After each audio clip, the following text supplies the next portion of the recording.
Toujours dans le cadre de l'éducation civique en terminale Bac Pro, nous avons travaillé sur les ONG. Alors nous avons travaillé sur plusieurs axes. Nous nous sommes posé la question, qu'est-ce qu'une ONG? Dans quel secteur travaille-t-il?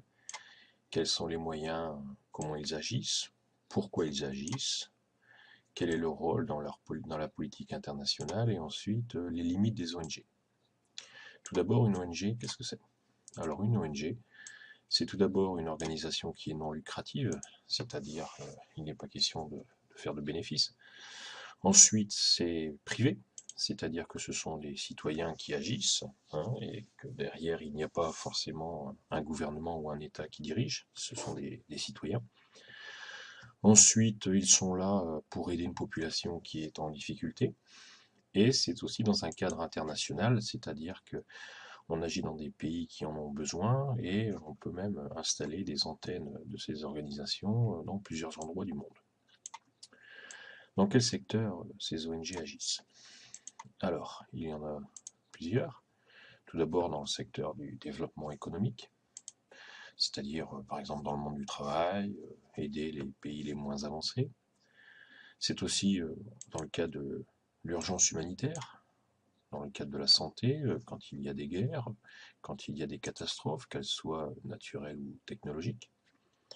C'est aussi défendre l'environnement, c'est-à-dire protéger la nature.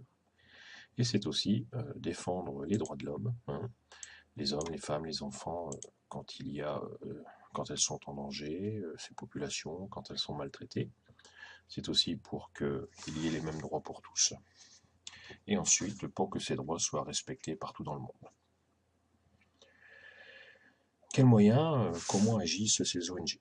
Alors là, il y en a de nombreuses d'actions, soit faire des expertises, utiliser les médias, très important, faire des manifestations, des rassemblements, faire des pétitions, faire des campagnes de publicité, faire des actions choc, faire des colloques, des séminaires, et bien sûr aussi intervenir sur le terrain.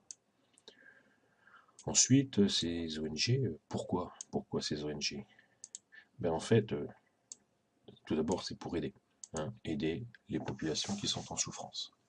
Ensuite, c'est aussi mettre au courant la population, le monde, de certaines actions et de ce qui peut se passer dans le monde pour agir.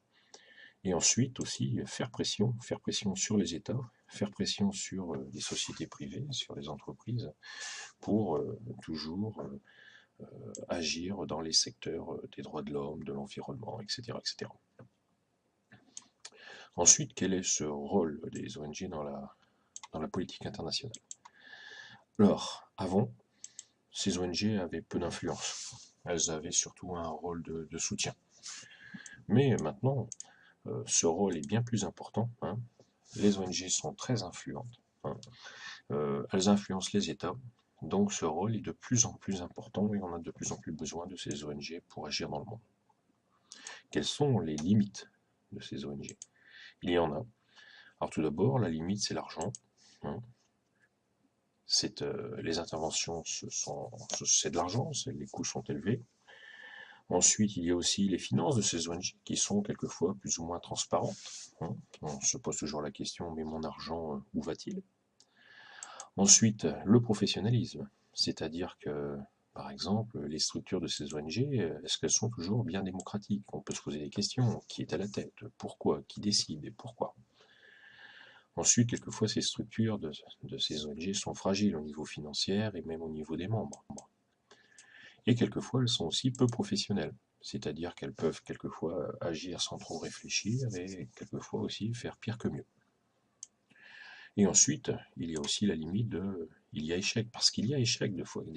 Et quand il y a échec, il faut assumer ces échecs, se poser des questions, pourquoi il y a eu échec, et donc remettre en cause ces actions quand il y en a besoin.